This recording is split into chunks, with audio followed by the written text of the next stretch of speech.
예, 그 김현철 통일부 장관 후보자의 그 페이스북이 예. 인사청문회에서 지금 하약고로 떠올랐습니다. 그 페이스북을 통해서 여야 정치인들에 대해서 그 막말 발언을 하고 정치 편향적인 글을 쏜 것이 드러나면서 이게 지금 논란이 확산되고 있어서 언제입니까? 이제 뭐 다음 주부터 다음 주가 되겠네요. 26일 그 열릴 예정인 그 인사청문회에서 김현철의 그 SNS 설화가 최대의 그 정점이 될 것이다 이렇게 보고 있습니다. 아마 그 전에 그 사퇴를 하면은 좋겠지만은 이놈의 그 자익 정권은 밀어붙일 겁니다. 그런데 김현철의 그 페이스북을 보면은 2014년 아마 될 것 같은데 안철수의 그 실패, 이게 그 새 것이라 아무거나 주워 먹으면은 그 피똥 싼다는 교훈을 얻었으면 한다 이런 거를 올렸다고 해요. 이게 무슨 말인가 하면은 아마 그때 그 전날에 그 재보궐선거가 있었는데 이때 새정치 그 민주연합이죠. 이게 이제 뭐 더불어민주당의 전신이었죠. 예. 이게 그 새누리당한테 피하니까 쓴 글이었는데 당시에 그 안철수, 김한길 그 새정치연합의 공동대표가 선거에 대한 책임을 지고 이제 그 사퇴를 했죠. 예. 사퇴를 했는데 이것을 싸잡아 비판한 거고, 그래서 그 김현철이가 2016년에 그 추미애 당시에 그 민주당 대표에 대해서 감염된 그런 좀비라고 또 했고, 그 해에 그 민주당을 이끌던 그 김종인 씨 있지 않습니까? 예. 지금은 이제 뭐 사퇴를 하고 물러났지만은 그 김종인 그 대표에 대해서 박근혜 전 대통령이 씹다 버린 껌이다 이렇게 얘기를 했어요. 이 통일부 장관 후보자가. 이 김종인 대표는 박근혜 전 대통령이 씹다 버린 껌이다 이렇게 얘기를 한 사실이 있고, 그 김현철의 페이스북에 남아있는 정치 편향적 글도 지금 논란의 소재가 되고 있습니다. 이 김현철 2011년도에는 낙곰수에 완전 뿅 갔다는 이 글을 올리기도 했는데, 이 낙곰수의 말투를 따라 하더니 언젠가부터는 업데이트 되기를 초조하게 기다리더니 낙곰수 언론에 뭐 17회 때 이런 얘기를 했다고 그래요. 네. 듣다가 눈물이 났다고 이렇게 썼고, 이 김현철이 언급한 낙곰수 그 17회 때 보면은 검찰이 억지로 곽노현 당시 그 서울시 교육감을 올바맸다는 그런 내용인데, 이걸 두고 이 김현철이가 눈물이 났다는 겁니다. 그리고 이 정치권에서 그 논란이 됐던 그 2007년에 그 남북 정상회담 그 회의록 공개하고 관련해서는 문명국가에서는 벌어질 수 없는 일이라고도 했고, 당시 그 페이스북에 대화록을 무단으로 불법 공개한 국정원 행위, 여기에 대해서 국기문란 행위라고 하면서 5천년 역사에서 처음 있는 경천동지할 일이다. 이렇게 이런 점을 잊지 말아야 한다. 이렇게 꾸짖기도 했습니다. 바로 통일부 장관 후보 김현철이가 지금 한 것을 얘기를 하고 있습니다. 그러니까 김현철이 이자는 노무현 정부 시절에 대통령 자문 정책기획위원도 했고, 또 정동영이가 통일부 장관 할 때는 정책보좌관도 했고, 이 북핵 협상하고 남북회담에도 관여한 사실이 있고, 그리고 2005년에 김정일이 면담 때 이 협상팀하고 같이 평양을 간 적도 있습니다. 김현철의 이런 과거 발언에 대한 논란이 커지니까 이 김현철의 그 페이스북을 닫았지만 지금은 논란은 지금 계속해서 끊임없이 이어지고 있습니다. 과연 이런 사람이 대한민국의 통일부의 수장으로서 적합하겠습니까, 여러분? 이 페이스북의 정치의 달인 조국, 이 청와대 민정수석은 이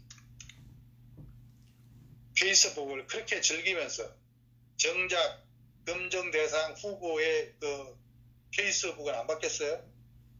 아마도 관련 내용을 알고도 지명 절차를 밟았다면은 이건 해당 발언에 동조했다는 것으로밖에 볼 수 없는 거죠. 맞습니다. 예, 이 문재인 정부의 특징은 훌륭하고 자격 있는 사람을 앉히는 게 아니죠. 전혀 감이 되지 않거나 스스로 전혀 장관 자리 바라지도 못한다고 생각하는 사람들, 이런 인간들을 발탁해서 장관에 앉히는 겁니다. 그러면 이런 감도 안 되는 자들을 그냥 자신들이 그렇게 생각하게 되면 그냥 송구하고 감사한 마음으로 무조건 충성과 복종으로 일관하는 거죠. 한마디로 하수인이 되는 겁니다. 그래서 청와대에서 하명하는 일을 아마도 심부름하듯이 수행하게 만드는 거고, 그래서 그 지금 대표적인 인물이 누굽니까? 청와대 안보 맡고 있는 정의용이라든가 국정원의 서훈, 외교장관 강경화, 그 지난번에 하다가 그만뒀던 국방부 장관 누굽니까? 그 송영무, 그리고 지금의 정경두를 들 수가 있을 겁니다. 이자들 자신이 장관식이나 할 팔자가 될 줄은 아마도 꿈에도 생각 못한 그런 인물들일 겁니다.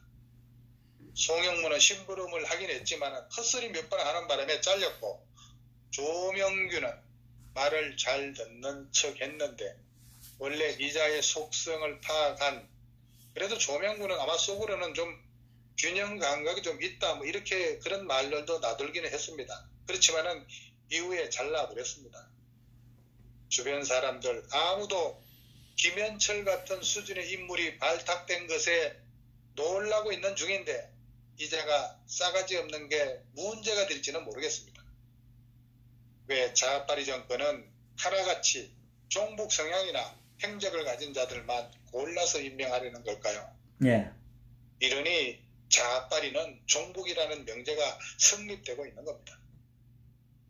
원래 머릿속이 벌겋게 썩어 문드러진 병에 걸린 종북 주사파, 진보, 반일 해국 민족주의자 행세하는 문파로 위장한 대를 이은 빨갱이들은 적가 공작을 위해서는 수단 방법을 가리지 않는 특징이 있어요.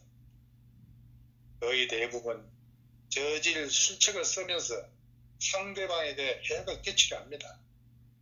그런데 이런 물건을 중앙행정부에, 그것도 장관 자리에 앉히려는 저가리의 의도가 의심스럽죠. 과거 소련 스탈린 시절 악명 높은 소련 비밀경찰 두목 누굽니까? 베리아를 보는 듯 하다. 저는 그렇게 얘기를 합니다. 자, 그리고 그 유엔 안전보장 이사회 산하에 그 대북 제재위원회 이 전문가 패널이 연례 보고서에서 예. 문재인 정부의 그 대북 석유 제품 반출을 그 대북 제재 위반이라고 규정한 것이 또 확인됐습니다. 유엔 그 대북 제재 위원회가 우리 정부의 그 대북 제재 위반을 공식 언급한 것은 제 기억으로는 처음이 아닐까 생각합니다.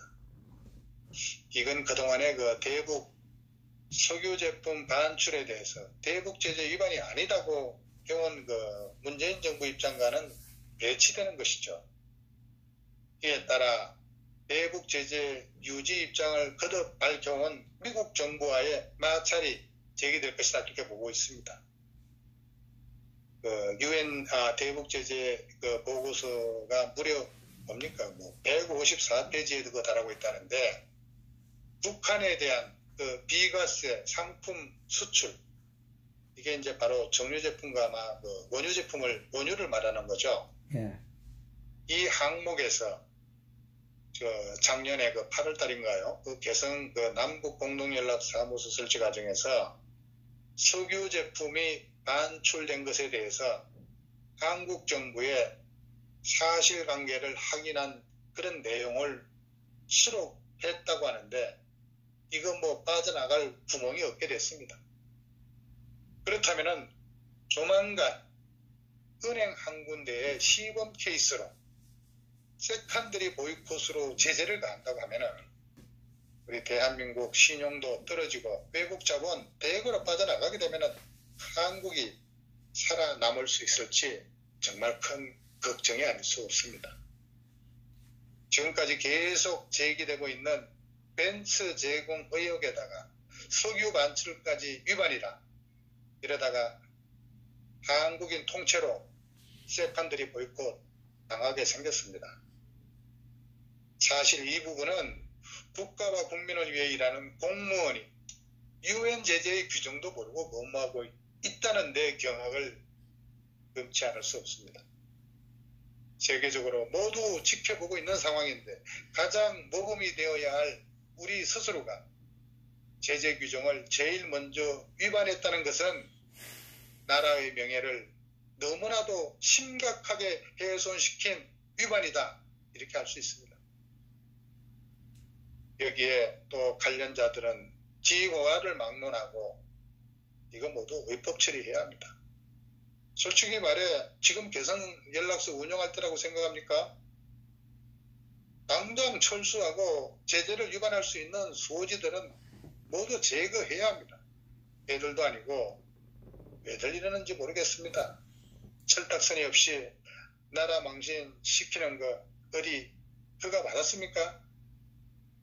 한마디로 형편없는 인간들입니다. 개성연락사무소 수리비로 8천 몇백만 원이라고 하더니 리모델링 하고 나서는 100억 가까이 들었다고 했는데, 아니 8천만 원짜리 수리비가 국민일세 100억이라니. 이거 김정은한테 잘 보이려고 사무실을 아마 황금 색칠을 했나봐요. 이거 알 수 없는 수리비, 이거 정권 바뀌면 반드시 밝혀질 겁니다. 그때는 반드시 누군가에게 국민일세 배상 받아야 할 겁니다. 이 문재인 씨 당선되자마자 북에 환장하다시피 이렇게 퍼주려고 하니까 뭔가 이상하다고 생각했을 텐데 그게 지금 맞아떨어지고 있습니다. 김정은에 대한 아무 검증도 없이 김일성, 김정일 부자와는 다르다며 마구잡이로 퍼주려고 환장하는 거 보면은 국민들이 이제는 눈치채야 합니다. 심지어 미국의 경고에도 불구하고 북에 충성하듯이 저렇게 못 보태줘서 안다라는 거 보면은 드루킹이 정체불명의 그 시기에 의해서 조작되고 당선된 거 아니겠습니까? 김경수는 트럼프에 불과할 겁니다. 자, 그리고 오늘 또 보니까 미국이 그 국가별 그 인권 보고서에서 문재인 정부가 지난해 그 평창 동계올림픽을 앞두고 탈북자들의 북한 정책 비판을 막기 위해 압력을 가했다, 이렇게 지적을 했습니다. 또 북한 인권 비판 제기를 피하려고 북한 인권재단 출범까지 늦추고 있다고까지 했습니다. 미국의 인권 보고서 정말 이거 충격적이 아닐 수 없습니다. 우방 북한은 북한의 김정은의 핵무기 개발 현안하고 인권 문제를 가장 큰 위협으로 발표를 했는데 이를 부인하는 그 방해의 선두에 서 있는 자가 문재인이라니. 이제 대한민국은 문재인 씨의 자경화로 미국과 동맹국 관계에서 적대 관계로 기울어졌습니다. 미국에 도움 없이 살 수 있다고 믿는 이 저가대 인간들 당장에 몰아내야 하는데, 물론 인권 말살당하고 모든 걸 국유화해도 살 수는 있겠죠. 그러나 그런 체제하에서 국민들 견뎌낼 수 있을까요? 소신껏 표현도 못하고 SNS 못하고 해외여행도 못하고 사람 목숨이 가리 목숨같이 여기는 체제하에서 과연 살 수 있겠습니까?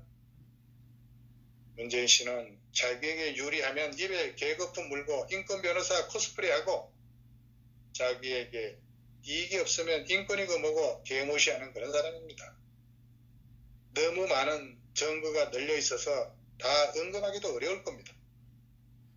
이번에 미국 정부가 지적한 거 극히 일부분이죠.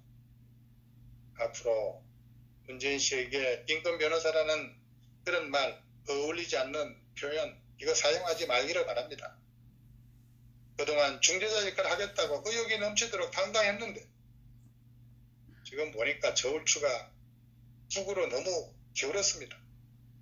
미국과 유엔은 우리보다 더 상세한 정보를 확보하고 모른 척하고 있었다는 그 증거들이 지금 속속 밝혀지면서 진실되게 하지 않은 값을 톡톡히 치르게 될 것이다. 그렇게 보아집니다.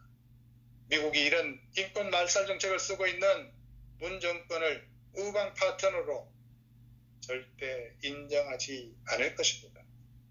이놈의 그 좌파 정부는 미국, 일본, 우방으로부터 완전히 지금 왕따당하고 있습니다.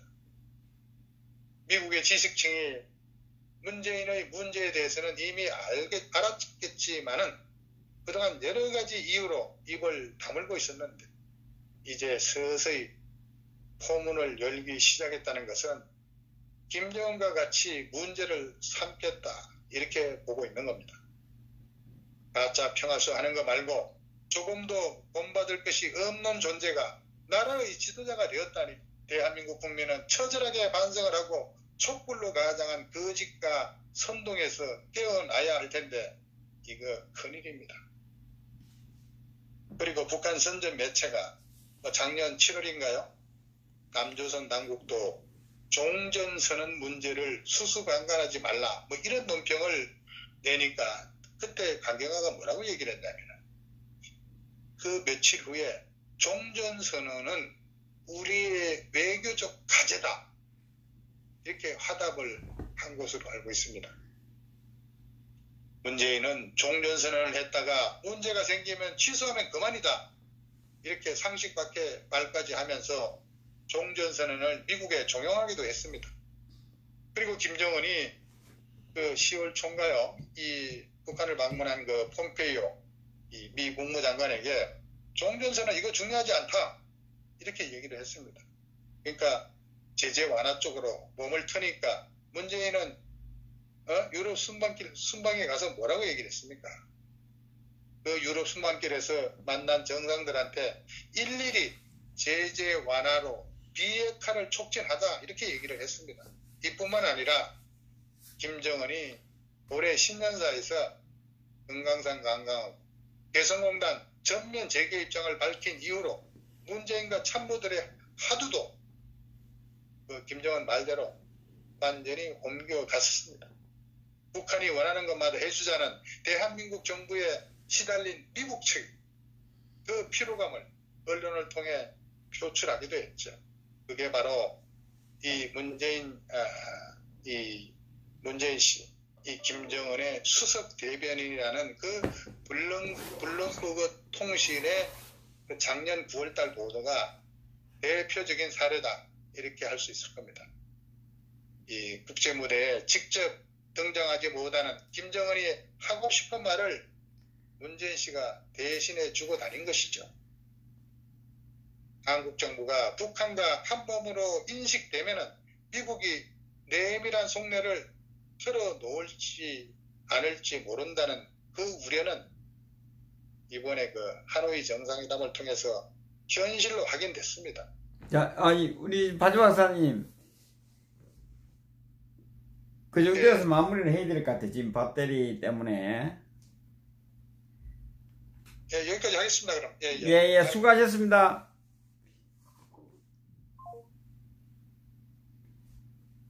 아, 참.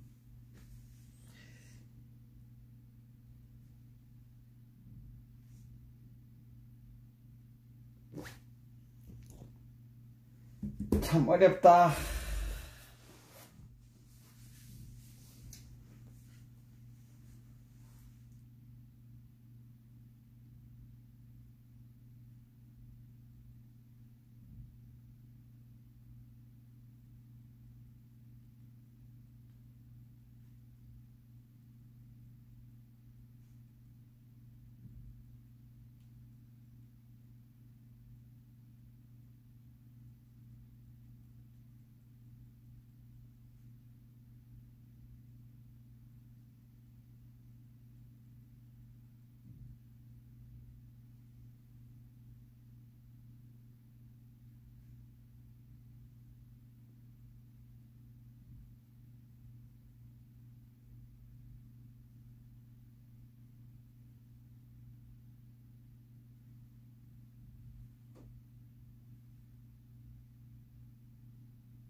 아.